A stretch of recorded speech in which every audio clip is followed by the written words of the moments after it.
All right, we're here with Brian Barber, the founder of Mission Fish. Yes, sir. What's going on here today? What are we doing? So today we're taking about 140 veterans out fishing, man. Fishing, interacting, sharing, healing. Today we're on the Speed Twin with a couple of my day ones, going into our 10th year of service, right? Look at the size of that whitefish, buddy. Look at that. They're coming. So tell us a little bit about Mission Fish. So Mission Fish is a 501c3 nonprofit started by myself and a couple other veterans for us to be able to deal with our PTSD, our anxiety, our depression. And for me, kind of funny, because this rod here is what I used when I was 5. My grandfather took me fishing. I remember those days of just having nothing on my mind but just fishing, and that's what this is all about, just fishing. No stress, no drama, no nothing. Also about fellowshipping, camaraderie. 100%. How long have you been doing this and how many? 10 years. This is our 10th year. This is our 10th Operation Anacapa. Our first year we took 17 out, and I thought that was great. And when I got back, I said, nah, 17's nothing. I gotta double it. Following year we did 50, and then ever since then we've taken over 100 every year, every trip. So when does that take you to over a couple thousand? Right now we're about 4,500 in. How many trips do you do about a year? Every year we do between 6 to 8 trips a year, and now we're trying to get down towards San Diego and Long Beach and San Pedro, and maybe even go up north as far as San Francisco, Berkeley, Del Mar. Put your lines here for a second. We're gonna make a move. You're out here making moves. Great fundraiser the other day. Yeah, you were there, man. You know, nothing happens without that. You know what I mean? Nothing happens without you as well, man. You knew that from day one. That's right. Day one, right here. This was the conversation right here. Some people don't know that. Some people know about the conversation In the mattress warehouse. At the furniture spot. Like, hey, this is what I'm trying to do. And these two guys right here, both of you guys were like, hey, just go do it, right? Got you, yep. Just go do it. Do it, but do it right. That's what you guys told me. Do it, but do it right. And ever since then, I was like, all right. Along the way, though, there's a journey, things you learn until you get into it. Nonprofit's a beast, and just being a servant, man, we appreciate it. But I mean, like I said, nothing happens without the support. So without you guys supporting me, there'd be no this. Yeah, I'm sure everybody here is thankful for you too, man. 100%. You're serving, man, too. 100%, man. First things off, I'm gonna introduce our names on deck. My name is Bryson. Also on deck, we got Chad and Chance. Our captain is Jesse, and inside the galley is James. All right. Once we get to the spot here in just a bit, Jesse's gonna let you guys all go ahead and get baited up. What you're gonna want to do is spread out around the boat as best as possible. There's a lot of room on the boat. It's super important throughout the day you try to spread out as best as you can. It's gonna make your day much more enjoyable with fishing and tangles and all that stuff, all right? So once Jesse says get baited up, just go ahead.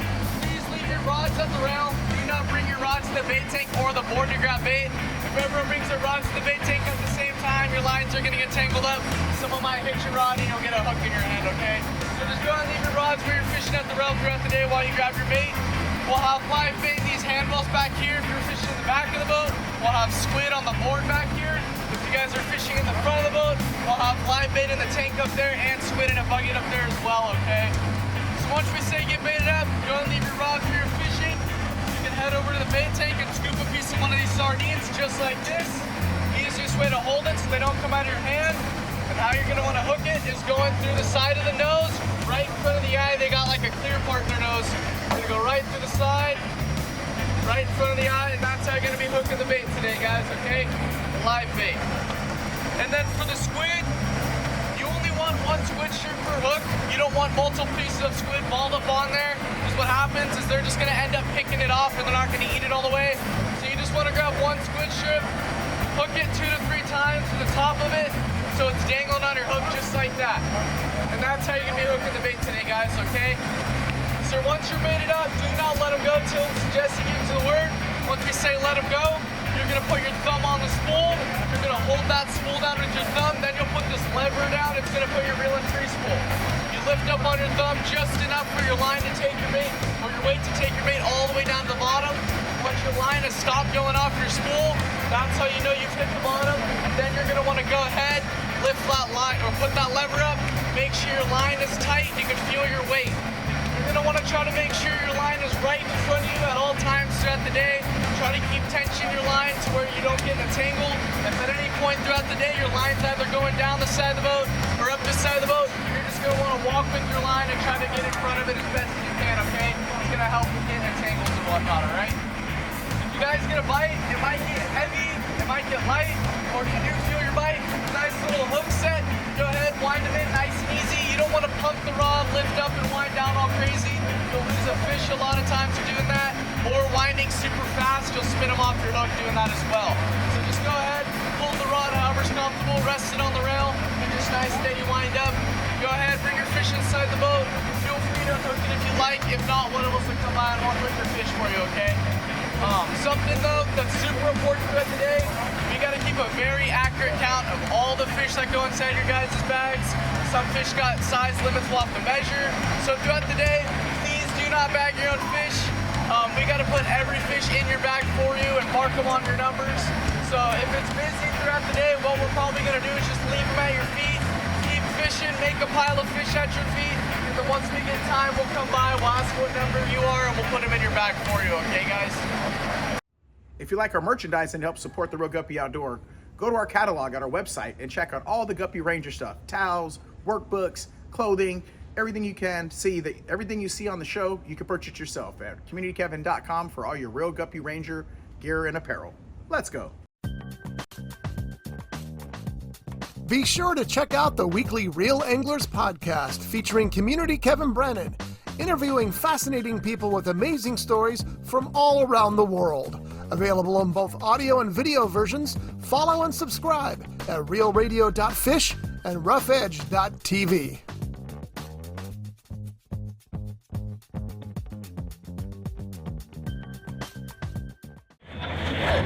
Nice, Jack.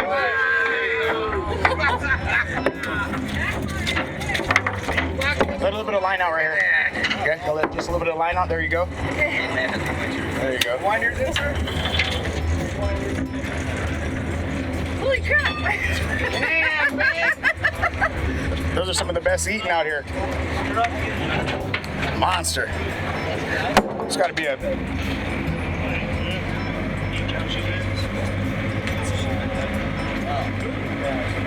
Dave's gonna take a picture.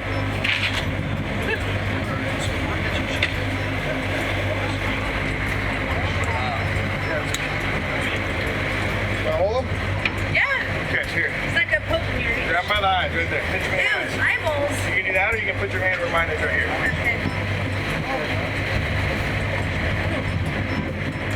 Okay.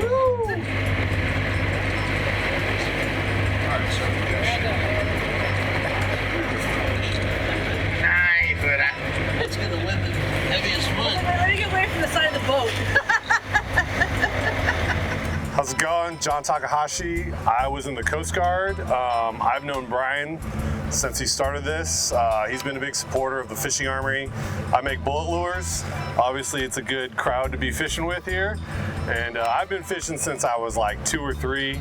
My whole family fished, and coming out here with these guys, it kind of has that whole family vibe again, going out and going fishing with your buddies. It's awesome. So for those of you that don't know, my name is Barber, founder of Mission Fish. Mission Fish was started as a way for me to deal with my PTSD, my anxiety, my depression. It was a way for me to come out, do nothing but just fish, interact, share, and heal. And I met a few brothers along the way to help carry me. I mean, some people think that when you get out of the Marine Corps, you stop doing the service, and you're just as forgotten. But when guys like this and support cats like you guys come out, it helps me out. It keeps me going. It makes me want to do things. And behind the camera here, I got Kevin Brennan. Quick story between Kevin and Santiago over here. Before I started the nonprofit, I just got back from the Marine Corps. Didn't know what the hell I was doing. Came on a crab and fishing trip on the Gentleman. And this guy here, he looked like he was beat. Just got off one boat, hopped on another one, big camera bag, tripod, and all kinds of shit. But he was swinging it, right? Doing it. I'm like, what are you doing, man? He goes, well, I run on profit on real guppies, and he had his TV show, The Real Anglers. He was trying to get this going. I'm like, that's pretty badass. I said, well, how would I start something like this for veterans? He goes, just do it. You don't need nobody's approval, just do it. I said, all right, but what I meant was, I don't know shit about fishing.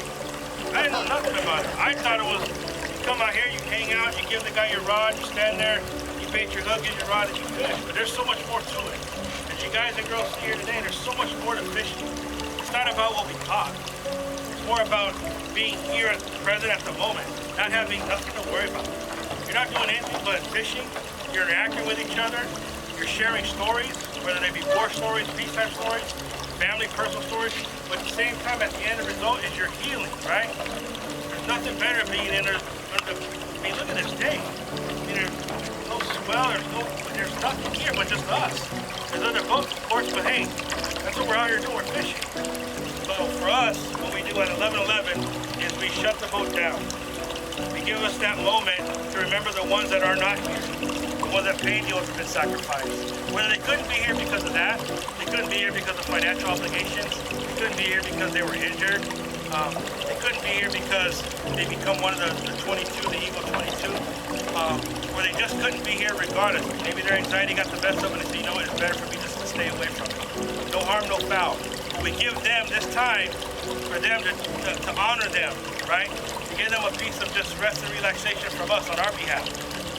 So what we do is we shut the boat down, we take a minute, and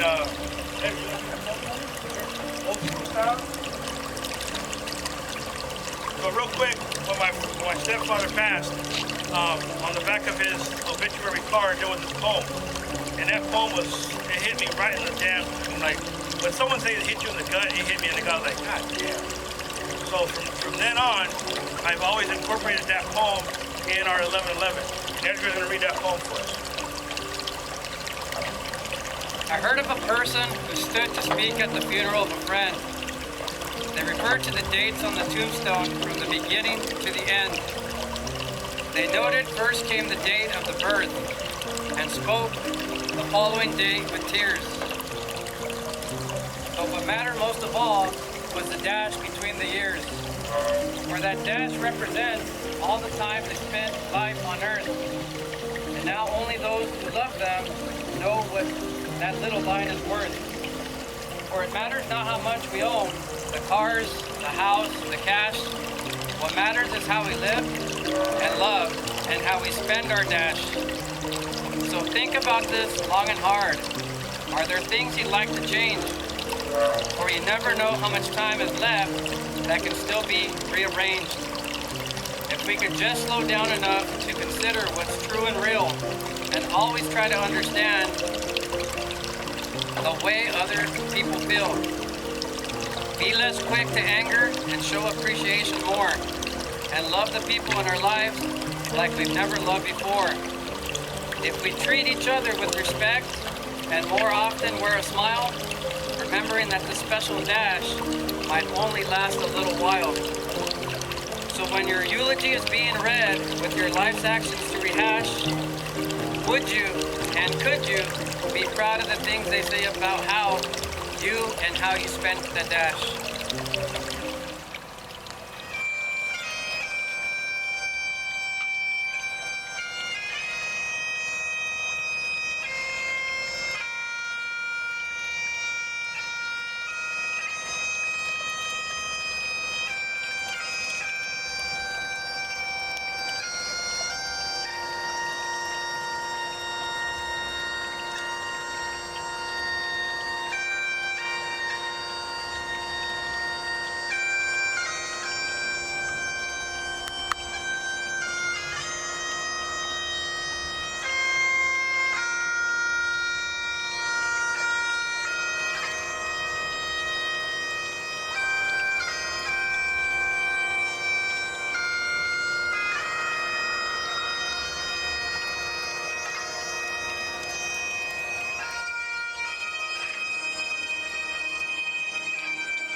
brought to you by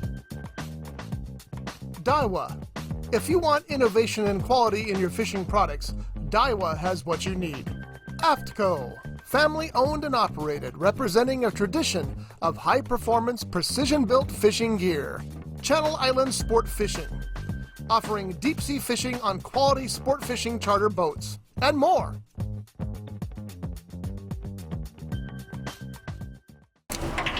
What number? 16. Okay. Is this your first trip with these guys? Nah. It's my third, I think. I don't remember how many times it's been. What do you get out of it? What do you think of the? Oh, it's the greatest. It's the greatest. The camaraderie. Everybody out here having a good time. The weather's always nice. Can't beat it. Can't beat it. How do you prepare your fish? Do you have a favorite way to eat them? Fish tacos. That's what I'm rocking tonight. Can't go wrong with that. Can't go wrong with that. What branch are you in? I'm with the sheriff's office, Ventura County. That's right. You still active right now? Yes. Well, thank you for keeping us protected on these streets too, man. Thank you. Who's gigantic? What show's this? Is this your first trip with Mission Fish? Second. Second? Thank you. Thank you. Hold it up. Grab by the lip. Yeah, right there by that bottom jaw. Hold on, let me. That's a nice Picasso. Yeah. Yeah, Brian. Oh, get back. Little haircut on the sculpin. Right. That's a monster size for that right there. It's a big one. Could be the lake record. So the reason they're trimming it off like that, if you're wondering on film at home, is because those are venomous spines, and if they poke somebody, it's ugly. Now, as far as taste goes, these are one of the most tastiest fish out here in the Channel Islands. Sculpin, California scorpion fish. They leave the fish on the deck like this because they mark all the fish that we catch for limits, for bag limits. Is this your first Mission Fish trip? Yes. What do you think so far? Oh, it's very cool. I like it. You're serviceman? No, my wife is. Oh, you guys came out together as a couple. Yes. And which branch were you in? Maybe. Navy. We live in Wainimi, quite a few Navy bases there. Any experiences being in the service you want to make mention to of being in the service? One of the greatest experiences of my life, and I recommend it to everybody. Can't ask for a better answer than that. Yeah. Thank you. Thank you for your service. Hope you catch the biggest one, all right? Yeah, gotta beat him at least, right? Right. She dropped it down. You're off to a good start. Who's got the biggest one so far? I do. You got a few hours left. All right, good luck. Someone's gotta cook it though. Right. And that'll be me. That's right. Pride. I was trying to learn how to calico. Trying to learn how to calico bass fish and caught a link head on the plastic. That was pretty neat. I caught about 10 mackerel for the crab nets. So what do you got there, B? Any projections? Let's say whitefish. Whitefish. She got a nice whitefish. I'm on it. Yep, come underneath, tangled up. All right, bounce him in the boat. Easy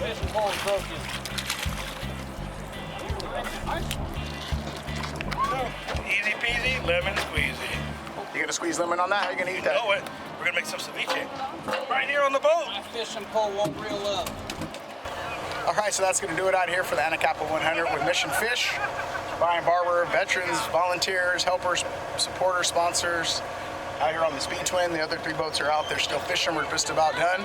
We moved in on the inside of the island here, and surface fish. Watch out for that. The Bonito are biting pretty good. Let's see if we can get some of that on camera, but the Bonito's starting to show up. Surface bite, rockfish is over, whitefish still biting a little bit, but now we're into a little hot surface action. Bonito. It's bananas with bonitas out here. Anyway, it's gonna do it for the show. See you guys next year. And you'll see Brian Barber. You've seen him a couple times on our podcast, in front of the shows, in front of the family. Your family out here. All right? Let's go.